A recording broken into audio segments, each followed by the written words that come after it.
തിരുവനന്തപുരത്ത് നിന്ന് ഏകദേശം ഒരു 75 കിലോമീറ്റർ തമിഴ്നാട്ടിലേക്ക് സഞ്ചരിച്ചു കഴിഞ്ഞാൽ തെങ്കാശി എന്ന് പറയുന്ന ഒരു മുനിസിപ്പാലിറ്റിയിൽ ഈ തെങ്കാശി എന്ന് പറയുന്ന മുനിസിപ്പാലിറ്റി എന്ന് പറഞ്ഞാൽ വളരെ ഹരിത മനോഹരമായിട്ടുള്ളൊരു പ്രദേശമാണ് ഈ തെങ്കാശി എന്ന് പറയുന്നത്. മുഴുവൻ പച്ചപ്പും കൃഷിയും പിന്നെ ഗ്രാമീണരും ഒക്കെ ഒത്തുചേർന്ന ഒരു വളരെ മനോഹരമായിട്ടുള്ളൊരു മുനിസിപ്പാലിറ്റി. അവിടെയാണ് ശ്രീധർ വെമ്പു എന്ന വ്യക്തി. അപ്പോൾ ഈ ശ്രീധർ വെമ്പുവിനെ കുറിച്ച് പറയുമ്പോൾ അവിടെ സാധാരണക്കാർക്കിടയിൽ സാധാരണക്കാരനായി തന്നെ ഒരു പരമ്പരാഗത തമിഴ് വേഷത്തിൽ നടക്കുന്ന ഒരു വ്യക്തി.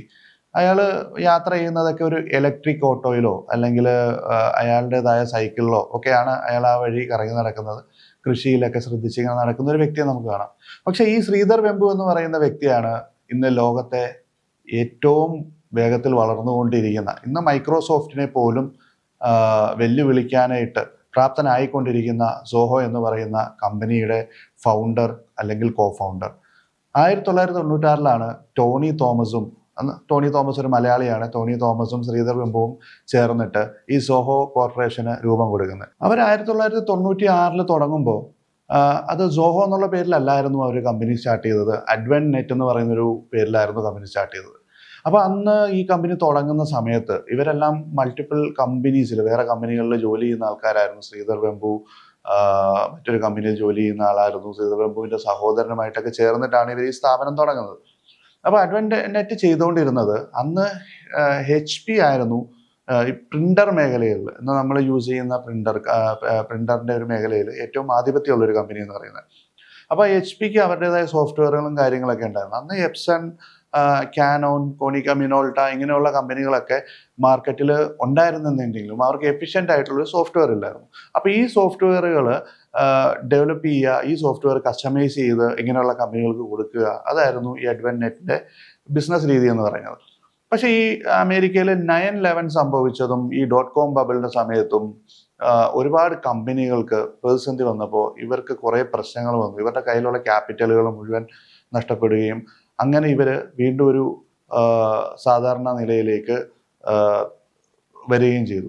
അപ്പോൾ അതിനുശേഷമാണ് ഇവർ സോഹോ കോർപ്പറേഷൻ എന്ന് പറയുന്ന കമ്പനി തുടങ്ങിയത്. അതിൻ്റെ ഉദ്ദേശം എന്ന് പറയുന്നത് MSME കമ്പനികൾക്ക് വേണ്ടിയിട്ടുള്ള സോഫ്റ്റ്വെയറുകളെ ഒരു ബണ്ടിലാക്കി കൊടുക്കുക എന്നുള്ള നിലയ്ക്കായിരുന്നു ഈ ഒരു സോഹോ കോർപ്പറേഷൻ തുടങ്ങിയത്. അപ്പോൾ നമ്മൾ ഇപ്പോഴും ടാലി യൂസ് ചെയ്യുന്ന ഒരുപാട് കമ്പനികൾ നമ്മുടെ ചുറ്റിനുണ്ട്. പക്ഷേ ഈ ഒരു ടാലി എന്ന് പറയുന്നത് ഒരു അക്കൗണ്ടിങ് ഫീച്ചർ മാത്രമാണ് ഈ ടാലിയിലുള്ളത്.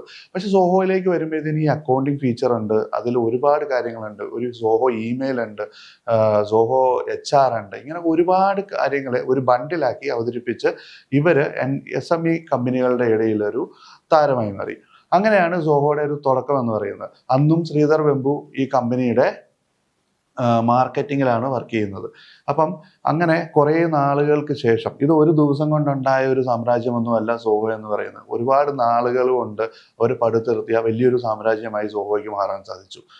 അപ്പോൾ ആ കൂട്ടത്തിൽ തന്നെ ശ്രീധർ വെമ്പുവിൻ്റെ കൂടെ ടോണി തോമസ് ഉണ്ടായിരുന്നു, ബാക്കി കോ ഫൗണ്ടേഴ്സ് ഉണ്ടായിരുന്നു.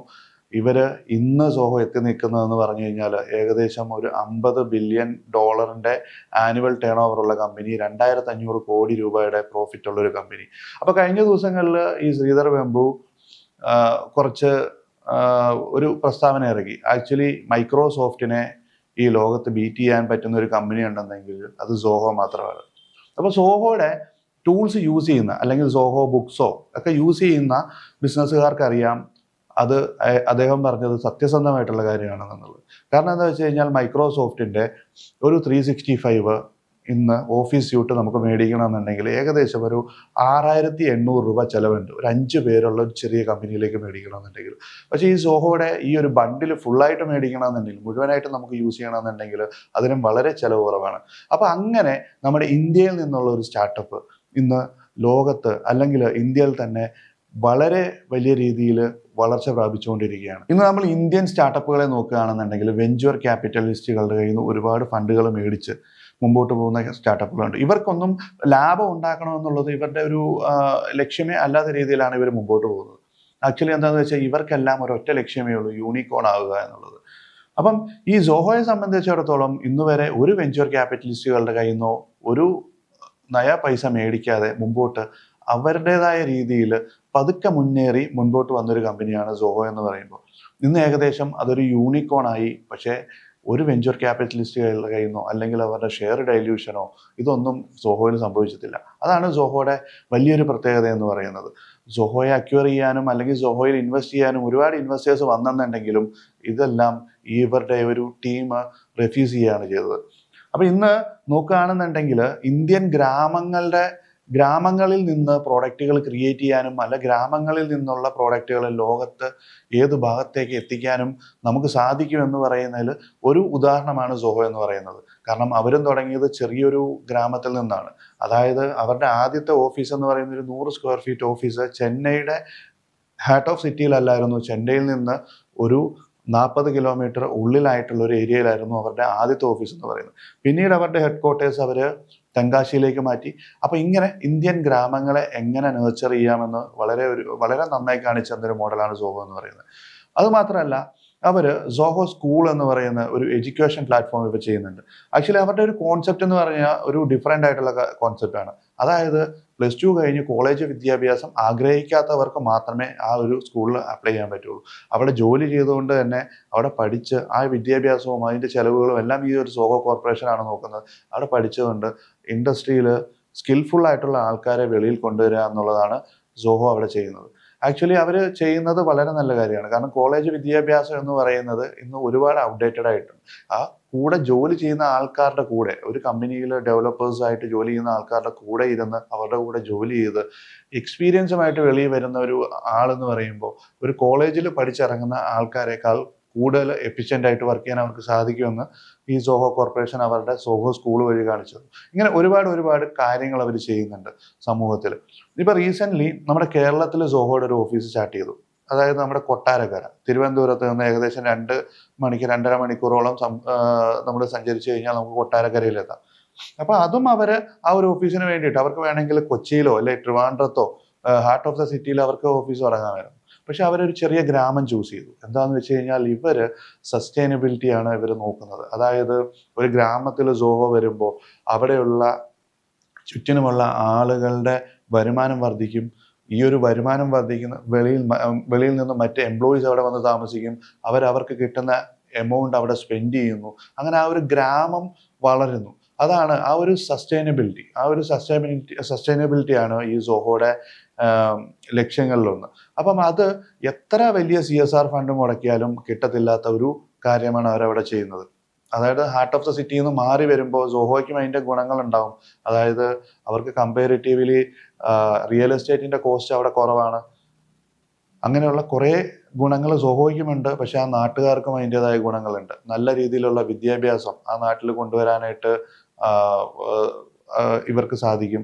അങ്ങനെ ഒരുപാട് കാര്യങ്ങൾ അവർക്ക് ആ ഒരു ചെറിയ ഗ്രാമത്തിൽ ചെയ്യാൻ സാധിക്കും. അപ്പം അതുകൊണ്ടാണ് സോഹോ ഈ ഗ്രാമങ്ങളെ തിരഞ്ഞെടുത്ത് അവരുടെ ഓഫീസുകൾ മിക്കതും വരുന്നത് ഗ്രാമങ്ങളുടെ നടുക്കോ അല്ലെങ്കിൽ ഗ്രാമങ്ങളിലോ ആയിട്ട് മാറുന്നത്.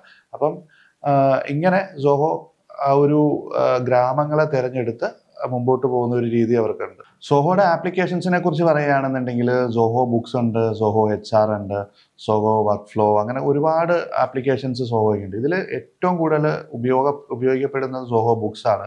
അപ്പോൾ ടാലിയും സോഹോ ബുക്സുമാണ് ഇപ്പോൾ ഇന്ത്യൻ മാർക്കറ്റിൽ ഏറ്റവും കൂടുതൽ നെക്ക് ടു നെക്ക് ഒരു ഫൈറ്റ് ഉണ്ടാകുന്ന 2 അക്കൗണ്ടിങ് സോഫ്റ്റ്വെയർസ് എന്ന് പറയുന്നത്. പിന്നെ SAP ഒക്കെ ഉണ്ട്. വലിയ കമ്പനികൾ SAP അങ്ങനെയുള്ള സോഫ്റ്റ്വെയറുകളൊക്കെ യൂസ് ചെയ്യുന്നുണ്ട്. പക്ഷേ ഈ സോഹോ ബുക്സിൻ്റെ അഡ്വാൻറ്റേജ് എന്ന് പറയുന്നത് വളരെ സിമ്പിളാണ്.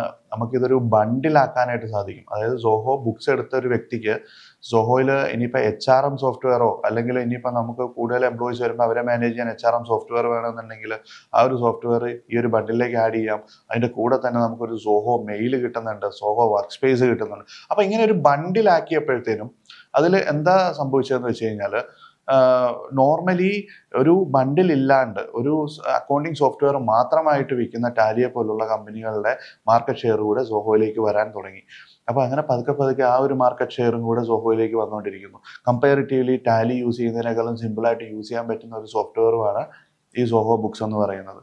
അപ്പം നമ്മുടെ ഒരു ഫേമിൽ ഒരു 3 വർഷത്തോളമായിട്ട് സോഹോ ബുക്സ് നന്നായിട്ട് തന്നെ യൂസ് ചെയ്യുന്നുണ്ട്. സോ ഞാൻ പറയുകയാണെന്നുണ്ടെങ്കിൽ ഏറ്റവും സിമ്പിളായിട്ട് ഡാഷ്ബോർഡ് ക്രിയേറ്റ് ചെയ്ത് വളരെ മിനിമലൈസ് ആയിട്ട് ഉപയോഗിക്കാൻ പറ്റുന്ന ഒരു മിനിമലൈസ് എന്ന് പറഞ്ഞാൽ അതിൻ്റെ ഫംഗ്ഷനാലിറ്റിയിലല്ല, വളരെ മിനിമലിസ്റ്റിക് ആയിട്ടുള്ള രീതിയിൽ തന്നെ നമുക്ക് ആ ഒരു ഡാഷ്ബോർഡിനെ കാര്യങ്ങളെയൊക്കെ നമുക്ക് അനലൈസ് ചെയ്യാൻ പറ്റുന്ന രീതിയിൽ വളരെ പവർഫുൾ ആയിട്ടുള്ള ടൂളായിട്ട് സോഹോ ബുക്സ് മാറിയിട്ടുണ്ട്. അപ്പോൾ ആ കൂട്ടത്തിൽ തന്നെ നമുക്ക് ഈ ബണ്ടിൽസ് യൂസ് ചെയ്യുമ്പോൾ നമുക്ക് എഫിഷ്യൻ്റ് ആയിട്ട് ഒരു കമ്പനി റൺ ചെയ്ത് പോകാനുള്ള എല്ലാ ടൂൾസും അവർ പ്രൊവൈഡ് ചെയ്യുന്നുണ്ട്. അപ്പോൾ ഇപ്പോൾ സോഹോ റീസെൻ്റ്ലി വാർത്തയിൽ വന്നിരിക്കുന്നത് അവരുടെ ഒരു സോഷ്യൽ മീഡിയ പ്ലാറ്റ്ഫോം, വാട്സപ്പിന് പകരമായിട്ടൊരു സോഷ്യൽ മീഡിയ പ്ലാറ്റ്ഫോം അവർ ലോഞ്ച് ചെയ്യേണ്ടത്. അതിപ്പം ഉടനെ ഈ റീസെൻ്റ്ലി ലോഞ്ച് ചെയ്തതൊന്നുമല്ല, 2021 വന്നതാണ്. അരാട്ടായി എന്നാണ് അതിൻ്റെ പേര്. അപ്പം 2021 അവർ ലോഞ്ച് ചെയ്ത ഒരു മെസ്സഞ്ചർ ആപ്പാണ് അരാട്ടായി എന്ന് പറയുന്നത്. പക്ഷേ റീസെൻ്റ്ലി നമ്മുടെ കേന്ദ്ര ഗവൺമെൻറ് അശ്വിനി വൈഷ്ണവ് ഈ ഒരു ആപ്പിനെ കുറിച്ച് പറയുകയും അതിനെക്കുറിച്ച് ഒരു പ്രൊമോഷൻ കൊടുക്കുകയും ഒക്കെ ചെയ്തപ്പോഴത്തേനും ഈ അരാട്ടയിലേക്കുള്ള ഒരു ഫ്ലോ ഭയങ്കര കൂടുതലായി. ഇപ്പം iOS നമ്പർ 1 റാങ്കിങ്ങിലുള്ള വാട്സപ്പ് അല്ല, അരാട്ടയാണ്. അത്രത്തോളം ഡൗൺലോഡ് ഈ അരാട്ടയിൽ സംഭവിക്കുന്നുണ്ട്. അപ്പം കഴിഞ്ഞ ദിവസം ശ്രീധർ വെമ്പു ഒരു പത്രസമ്മേളനത്തിൽ പറയുകയുണ്ടായി, എന്തായാലും ഞങ്ങൾ ഇത്രത്തോളം ഒരു ക്രൗഡിനെ പ്രതീക്ഷിച്ചുണ്ടാക്കിയ ഒരു മെസ്സഞ്ചർ ആപ്പ് അല്ലത്, പക്ഷേ ഞങ്ങളിപ്പോൾ അതിൻ്റെ ഇൻഫ്രാസ്ട്രക്ചർ ഇൻക്രീസ് ചെയ്തുകൊണ്ടിരിക്കുകയാണെന്നുള്ളത്. ഇനിയിപ്പോൾ ഉടനെ തന്നെ അതിൽ 365 ബിറ്റ് എൻക്രിപ്ഷനും കാര്യങ്ങളും ഒക്കെ വരും. വാട്സപ്പിനേക്കാളും വളരെ ഗംഭീരമായിട്ടുള്ളൊരു ആപ്പാണ് യൂസ് ചെയ്തിടത്തോളം അരാട്ടെ. അതിൽ വലിയ ബഗ്ഗുകളോ കാര്യങ്ങളോ ഒന്നുമില്ല. വാട്സപ്പ് വെബ് വാട്സപ്പ് യൂസ് ചെയ്യുമ്പോൾ ഉണ്ടാകുന്ന കുറച്ച് ബഗ്ഗുകളുണ്ട്. ആ ബഗ്ഗുകളൊന്നും ഈ അരാട്ടയിൽ കാണുന്നില്ല. അപ്പം യൂസേഴ്സ് കൂടുന്നതനുസരിച്ചിട്ട് ഇപ്പം അവർക്കത് മാനേജ് ചെയ്യാനുള്ള കേപ്പബിലിറ്റി ഇല്ല. പക്ഷേ അടുത്ത ദിവസങ്ങളിൽ അവരവരുടെ ഇൻഫ്രാസ്ട്രക്ചറൊക്കെ ഇമ്പ്രൂവ് ചെയ്യുമ്പം അരാട്ടെ വളരെ നല്ലൊരു ആപ്പായിട്ട്, വളരെ വാട്സപ്പിന് ബദലായിട്ടൊരു ആപ്പായിട്ട് വേണമെങ്കിൽ നമുക്ക് കൺസിഡർ ചെയ്യാവുന്ന ഒരു ആപ്പാണ് അരാട്ടെ എന്ന് പറയുന്നത്. അത്രത്തോളം ഡൗൺലോഡുകളും അതിലുണ്ടാവുന്നുണ്ട്. അപ്പം ആ അരാട്ടയെക്കുറിച്ച് പിന്നെ നമ്മുടെ കേന്ദ്ര ഗവൺമെൻറ് ഇപ്പം നന്നായി തന്നെ സോഹോ മെയിലിനും സോഹോ വർക്ക് സ്പേസിനും നല്ല ഇമ്പോർട്ടൻസ് കൊടുക്കുന്നുണ്ട്. ഇപ്പോൾ എല്ലാ കേന്ദ്ര ഗവൺമെൻറ് സ്ഥാപനങ്ങളിൽ നിന്നും ഗൂഗിൾ പോലുള്ള അല്ലെങ്കിൽ മൈക്രോസോഫ്റ്റ് പോലുള്ള വർക്ക് സ്പേസുകളെ അവോയ്ഡ് ചെയ്തിട്ട് സോഹോയുടെ വർക്ക് സ്പേസുകൾ ആഡ് ചെയ്യാനായിട്ട് സ്റ്റാർട്ട് ചെയ്തിട്ടുണ്ട്. തമിഴ്നാട് ഗവൺമെൻറ് അവരുടെ ഒഫീഷ്യൽ മെയിൽ പാർട്ട്ണറായിട്ട് സോഹോയെ തിരഞ്ഞെടുത്തു. അവർ ഈ കഴിഞ്ഞ ഇടയ്ക്കാണ് അവർക്ക് ബിഡ് കിട്ടിയത്. അതുപോലെ തന്നെ നമ്മുടെ അശ്വിനി വൈഷ്ണവ് കഴിഞ്ഞ ദിവസം പറഞ്ഞു, ആക്ച്വലി പുള്ളി യൂസ് ചെയ്തുകൊണ്ടിരുന്നത് ഗൂഗിളിൻ്റെ വർക്ക് സ്പേസ് ആണ്, അതിൽ നിന്ന് മാറിയിട്ട് ഇപ്പം പുള്ളി കംപ്ലീറ്റ്ലി യൂസ് ചെയ്യുന്നത് സോഹോയുടെ വർക്ക് സ്പേസ് ആണെന്നുള്ളത്. അപ്പം അങ്ങനെ ഒരുപാട് മാറ്റങ്ങൾ, അതായത് നമ്മുടെ ഇന്ത്യൻ പ്രോഡക്റ്റിനെ, ഇൻഡിജീനസ് ആയിട്ടുള്ള പ്രോഡക്റ്റിനെ വളരെ അധികം സപ്പോർട്ട് ചെയ്യുന്നുണ്ട്. ഇപ്പം ഗവൺമെൻറ് തലത്തിൽ നിന്നാണേലും അല്ലെന്നുണ്ടെങ്കിൽ നമ്മുടെ ജനങ്ങളാണേലും ഇങ്ങനെയുള്ള ആപ്പുകളെയൊക്കെ ഏറ്റെടുക്കാൻ തുടങ്ങിയിട്ടുണ്ട്. സോ അങ്ങനെ സോഹോ നമുക്ക് എന്താ പറയുക, നല്ല അനുഭവം തരുന്ന ഒരു വർക്ക് സ്പേസും അല്ലെങ്കിൽ നല്ല രീതിയിൽ നമുക്ക് കമ്പനികളെ മാനേജ് ചെയ്ത് പോകേണ്ട ഒരു പ്ലാറ്റ്ഫോമും സോഹോ നമുക്ക് തരുന്നുണ്ട്. അപ്പം നിങ്ങൾക്കും ട്രൈ ചെയ്യാം. സോഹോ നിങ്ങളും ട്രൈ ചെയ്ത് നോക്കുകയാണെന്നുണ്ടെങ്കിൽ, ജസ്റ്റ് അവർക്ക് ഞാനിതൊരു പ്രൊമോഷണലായിട്ട് ചെയ്യുന്നതല്ല, സോഹോയെ ജസ്റ്റ് പ്രേക്ഷകരിലേക്ക് പരിചയപ്പെടുത്തുന്നതാണ്. സോഹോ ട്രൈ ചെയ്യുകയാണെങ്കിൽ ബെറ്ററാണ്. നമുക്ക് SAP പോലുള്ള ഒരു കോസ്റ്റ്ലി പ്ലാറ്റ്ഫോമിലേക്ക് പോകാണ്ട് തന്നെ അത്രയും ഒരു ബണ്ടിൽസും കാര്യങ്ങളും അല്ലെങ്കിൽ കസ്റ്റമൈസേഷനും ഒക്കെ ചെയ്യാവുന്ന ഒരു പ്ലാറ്റ്ഫോമാണ് സോഹോ. ഈവൻ നമുക്ക് ഈ സോഹോയിൽ ഒരുപാട് കസ്റ്റമൈസേഷൻ നമുക്ക് തന്നെ ചെയ്യാം. പിന്നെ ഇപ്പം സോഹോയിൽ AI അവർ കുറേ നല്ല രീതിയിൽ പ്രാധാന്യം കൊടുക്കുന്നുണ്ട്. AI ഏജൻസിനെ ക്രിയേറ്റ് ചെയ്യാനും അല്ലെങ്കിൽ AI വർക്ക് ഫ്ലോസ് ക്രിയേറ്റ് ചെയ്യാനും ഒക്കെ നമുക്കിപ്പോൾ സോഹോയിൽ സാധിക്കുന്നുണ്ട്. അതായത് ഏറ്റവും ബേസിക് ആയിട്ട് പറഞ്ഞു കഴിഞ്ഞാൽ വാട്സപ്പ് ഓട്ടോമേഷൻ. അതായത് നമുക്ക് ഓട്ടോമാറ്റിക്കായിട്ട് വാട്സപ്പ് ഓട്ടോമേഷനിൽ നമുക്ക് പല റൂൾസും സെറ്റ് ചെയ്തുകൊണ്ട് നമുക്കിപ്പം ഒരു കസ്റ്റമറിന് ഇന്ന ടൈമിൽ റിമൈൻഡർ, അതായത് നമുക്കിപ്പം സോഹോ ബുക്സിൽ നിന്ന് നമുക്ക് കാശ് തരാനുള്ള അല്ലെങ്കിൽ നമ്മളുമായിട്ട് ബിസിനസ് ചെയ്യുന്നൊരു കസ്റ്റമറിന് പേയ്മെൻറ്റ് റിമൈൻഡർ പോകണമെന്നുണ്ടെങ്കിൽ അതൊക്കെ നമുക്ക് ഓട്ടോമാറ്റിക്കലി സെറ്റ് ചെയ്ത് ആ ഒരു പേയ്മെൻറ്റ് റിമൈൻഡറൊക്കെ നമുക്ക് വർക്ക് ഫ്ലോസിലേക്ക് ആഡ് ചെയ്തുകൊണ്ട് നമുക്കത് സെൻഡ് ചെയ്യാനുള്ള ഓപ്ഷൻസും ഒക്കെ ഈ സോഹോ ബുക്സിൽ വരുന്നുണ്ട്. സോ അത്രയും പവർഫുൾ ആയിട്ടൊരു ടൂളാണ്. അപ്പം എല്ലാവരും തന്നെ നമ്മുടെ ഇൻഡിജീനസ് ആയിട്ടുള്ള ഈ ഒരു ആപ്പ് സോഹോയുടെ പ്രോഡക്റ്റ്സ് ഒന്ന് യൂസ് ചെയ്ത് തുടങ്ങുക. നിങ്ങളൊക്കെ കമ്പനീസൊക്കെ റൺ ചെയ്യുന്ന ആൾക്കാരാണെന്നുണ്ടെങ്കിൽ ഒന്ന് യൂസ് ചെയ്ത് നോക്കുക എങ്ങനെയുണ്ട് എന്നുള്ളത്. ഒരു 3 വർഷത്തെ എക്സ്പീരിയൻസ് വെച്ച് നോക്കുകയാണെങ്കിൽ എനിക്ക് പറയാനുള്ള വളരെ നല്ല സർവീസും വളരെ നല്ല ആപ്പുമാണ് സോഹോ പ്രൊവൈഡ് ചെയ്യുന്നത്.